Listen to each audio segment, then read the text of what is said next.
ओम श्री परमात्मने नमः। ओम नमो भगवते वासुदेवाय।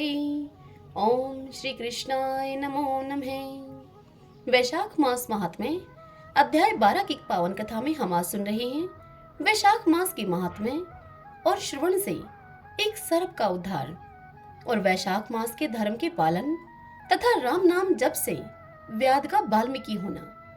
आज के दिन हम इस पावन कथा का रसपान कर रहे हैं।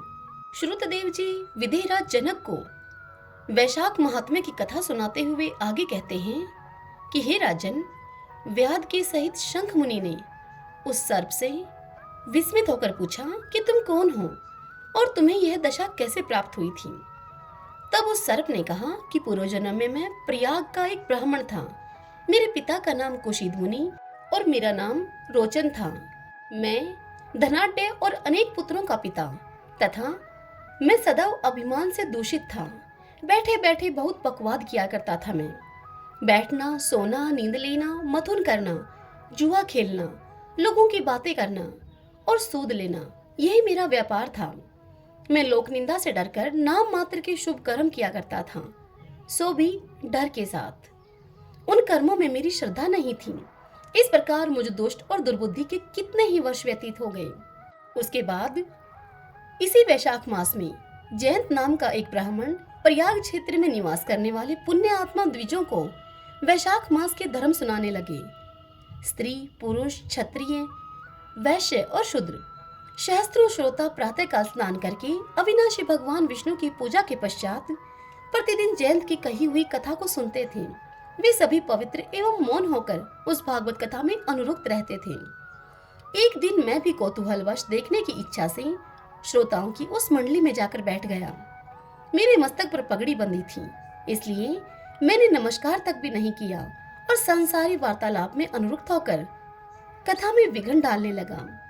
कभी मैं कपड़े फैलाता और कभी किसी की निंदा करता, तो कभी जोर जोर से हंस पड़ता था। मैं जब तक कथा समाप्त हुई तब तक मैंने इसी प्रकार अपना समय बिताया। तत्पश्चात दूसरे दिन सन्निपात रोग से मेरी मृत्यु हो गई। मैं तपाए हुए शीशे के जल से भरे हुए हलाहल नरक में डाल दिया गया और 14 मनवंतरों तक वहां यातना भोगता रहा। इसके बाद 84 लाख योनियों में क्रमशः जन्म लेता हुआ और मरता हुआ मैं इस समय क्रूर तमोगुनी सर्प होकर इस वृक्ष के खोखले में निवास करता था। हे मुने, सौभाग्यवश आपके मुखारविंद से निकली हुई अमृतमयी कथा को मैंने अपने दोनों कानों से सुना, जिससे तत्काल मेरे समस्त पाप नष्ट हो गए।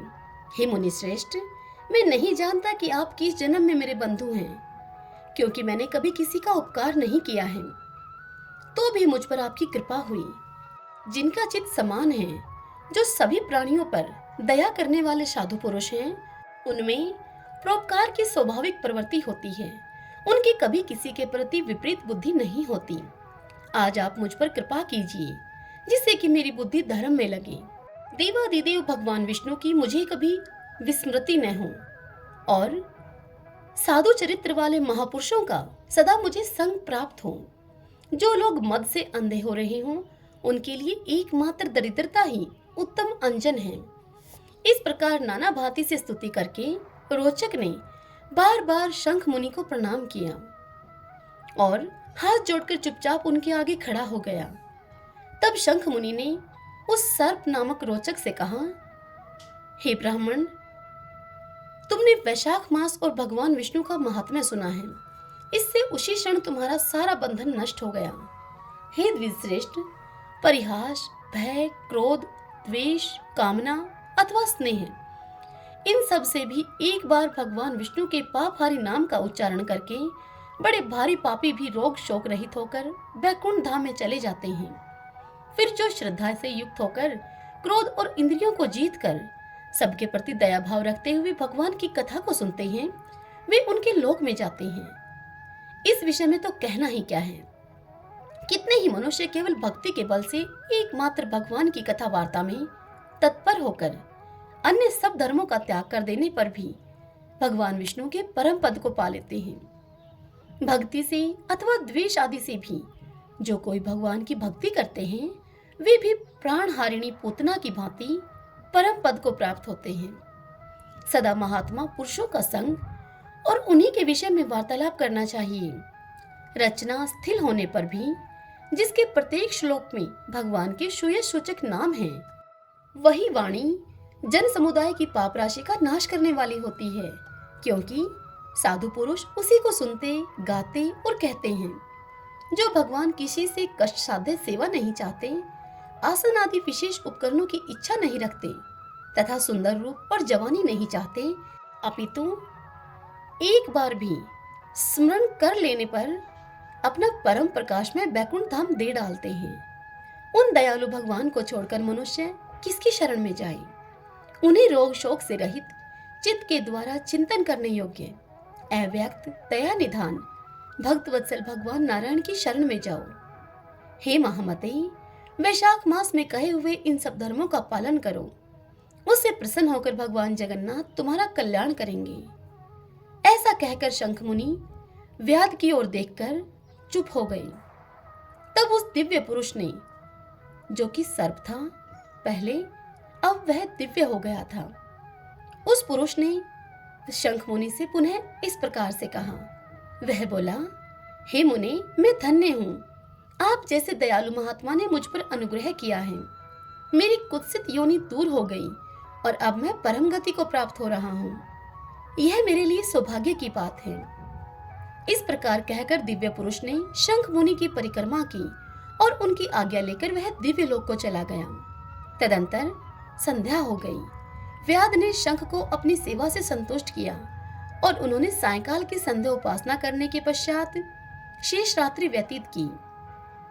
भगवान की लीला अवतारों की कथा वार्ता के द्वारा रात व्यतीत करके शंख मुनि ब्रह्मा मुहूर्त में उठे और दोनों पैर धोकर मौन भाव से तारक ब्रह्मा का ध्यान करने लगे। तत्पश्चात शौच आदि कार्यों से निवृत्त होकर वैशाख मास में सूर्योदय से पहले स्नान किया और संध्या तर्पण आदि समस्त कार्य समाप्त करके उन्होंने हर्ष युक्त हृदय से व्याध को बुलाया। बुलाकर व्याध से कहा कि राम, इस 2 अक्षर वाले नाम का उपदेश दिया उन्होंने, जो कि वेद से भी अधिक शुभ कारक हैं। उपदेश देकर व्याध से शंख मुनि इस प्रकार बोले। शंख मुनि ने कहा, भगवान विष्णु का एक एक नाम भी संपूर्ण वेदों से अधिक महत्वशाली माना गया है।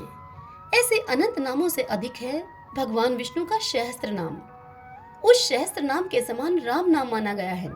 इसलिए हे व्याध, तुम निरंतर राम नाम का जप करो और मृत्यु पर्यंत मेरे बताए हुए धर्मों का पालन करते रहो। इस धर्म के प्रभाव से तुम्हारा वाल्मीकि में दूसरा जन्म होगा और तुम इस पृथ्वी पर वाल्मीकि ऋषि के नाम से प्रसिद्ध होगे। व्याध को ऐसा यह आदेश देकर मुनिवर शंख ने दक्षिण दिशा को प्रस्थान किया। व्याध ने भी शंख मुनि की परिक्रमा करके बार बार उनके चरणों में प्रणाम किया और जब तक वे दिखाई दिए तब तक उन्हीं की ओर देखता रहा। फिर उसने अति योग्य वैशाख में बताए गए धर्मों का पालन किया।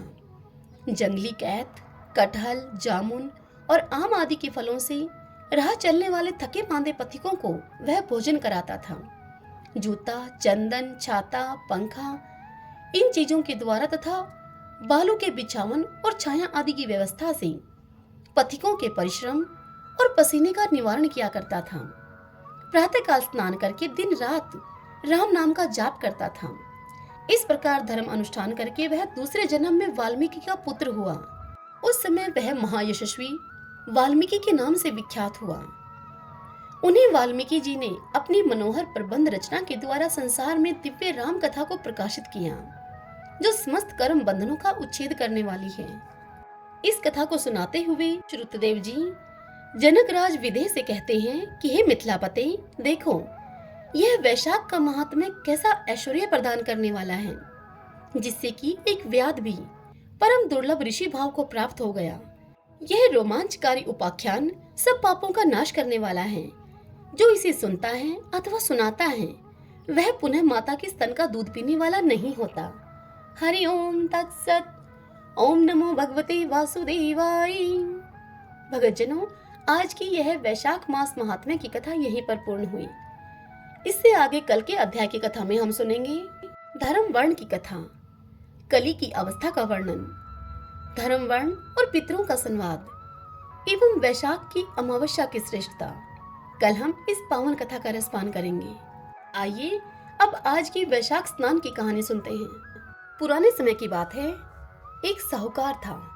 उस साहूकार की एक बेटी थी और वह बेटी हर रोज पीपल सींचने के लिए जाया करती थी। पीपल में से लक्ष्मी जी निकलती और चली जाती। एक दिन लक्ष्मी जी ने साहूकार की बेटी से कहा कि तू मेरी सहेली बन जा। तब लड़की ने कहा कि मैं कल अपने पिताजी से पूछ कर आऊंगी, फिर तुम्हें बताऊंगी। लड़की ने घर जाकर अपने पिताजी को सारी बात बताई। यह सुनकर उसके पिताजी बोले कि वह तो लक्ष्मी जी हैं, अपने को और क्या चाहिए, तो उनकी सहेली बन जा। फिर दूसरे दिन वह लड़की फिर गई पीपल सींचने। तो लक्ष्मी जी पीपल से निकलकर बाहर आई और कहा कि मेरी सहेली बन जा। तब उस लड़की ने कहा कि मैं सहेली बन जाऊंगी, और फिर दोनों एक दूसरे की सहेली बन गई। लक्ष्मी जी ने उसको खाने का न्योता दिया। घर आकर लड़की ने अपने पिता से फिर से कहा कि मेरी सहेली ने मुझे खाने का न्योता दिया है। तब उसके पिता ने कहा, सहेली के जीवने जाने पर घर संभाल कर जाना। जब वह लक्ष्मी जी के यहाँ जीवने के लिए गई तो लक्ष्मी जी ने उसे शाल दुशाला ओढ़ने के लिए दी, रुपये परखने के लिए दिए, सोने की चौकी, सोने की थाली में 36 प्रकार का भोजन परोस दिया। जब वह जिम कर जाने लगी तो लक्ष्मी जी ने उस लड़की का पल्ला पकड़ लिया और कहा, मैं भी तेरे घर जिमने के लिए आऊंगी। तब लड़की बोली कि आ जाना। अब वह लड़की अपने घर आकर चुपचाप बैठ गई। तब उसके पिताजी ने उससे पूछा कि बेटी, सहेली के यहाँ जिम कर आई है तो फिर उदास क्यों बैठी है? तब वह लड़की बोली कि पिताजी, मेरे को लक्ष्मी जी ने इतना दिया, अनेक प्रकार के भोजन कराए, परंतु मैं उन्हें कैसे जिमाऊंगी? अपने घर में तो कुछ भी नहीं है। तब उसके पिता बोले कि जैसा होगा जिमा देंगे, परंतु तो गोबर मिट्टी से चौका देकर सफाई कर ले। 4 मुख वाला दिया जलाकर लक्ष्मी जी का नाम लेकर रसोई में बैठ जाना। तब लड़की ने अपने पिता के कहे अनुसार रसोई की सफाई की और रसोई में एक लड्डू लेकर बैठ गई। उसी समय नजदीक ही एक रानी नहा रही थी। तब उस रानी का नौलखा हार चील उठाकर ले आई और उसे साहूकार के आंगन में गिरा दिया, और साहूकार की लड़की के हाथ से चील वह लड्डू लेकर उड़ गई। जब उस लड़की ने यह देखा, उसने उस हार को उठाया और उसे तोड़कर बाजार ले गई और सामान लाने लगी। तब सुनार ने उससे पूछा कि क्या चाहिए? तब उस लड़की ने कहा कि सोने की चौकी, सोने का थाल, दुशाला दे दो, मोहर दे दो और सारी सामग्री दो। 36 प्रकार का भोजन हो जाए, मुझे इतना सामान दो। और फिर सारा सामान लेकर वह लड़की अपने घर को आई। घर आकर उसने बहुत सी तैयारियां की और रसोई बनाई। तब गणेश जी ने कहा कि लक्ष्मी जी को बुलाओ। आगे आगे गणेश जी और पीछे पीछे लक्ष्मी जी आई। उसने फिर चौकी डाल दी और कहा कि सहेली, चौकी पर बैठ जा। जब लक्ष्मी जी उससे बोली कि सहेली, चौकी पर तो राजा रानी भी नहीं बैठी, कोई भी नहीं बैठा। तब उसने कहा कि मेरे यहाँ तो तुझे बैठना पड़ेगा। मेरे माँ बाप, भाई भतीजे, मेरे पोते बहुए क्या सोचेंगे? पड़ोसन क्या सोचेगी कि तू तो लक्ष्मी जी की सहेली बनी थी। 28 पीढ़ियों तक तुझे यहीं पर रहना पड़ेगा। फिर लक्ष्मी जी यह सुनकर चौकी पर बैठ गईं। तब उस लड़की ने बहुत खातिर की। जैसे लक्ष्मी जी ने की थी, वैसी ही खातिर साहूकार की लड़की ने भी लक्ष्मी जी की। लक्ष्मी जी उस पर बहुत प्रसन्न हुई और घर में खूब रुपया, धन लक्ष्मी हो गई। साहूकार की बेटी ने लक्ष्मी जी से कहा कि मैं अभी आ रही हूँ, तुम यहीं पर बैठी रहना। यह कहकर वह साहूकार की लड़की वहां से चली गई। लक्ष्मी जी चौकी पर बैठी रही। लक्ष्मी जी ने उसे बहुत सा धन दौलत दिया। हे लक्ष्मी माता, जैसे तुमने साहूकार की बेटी को दिया वैसा सबको देना। इस कथा को कहते, सुनते, हुंकारा भरते हमारे सारे परिवार को देना। पीहर में देना, ससुराल में देना, बेटे पोतों को देना। हे लक्ष्मी माता, सब दुख दूर करना, दरिद्रता का नाश करना और सबकी मनोकामनाएं पूर्ण करना। सभी बोली लक्ष्मी माता की जय, विष्णु भगवान की जय।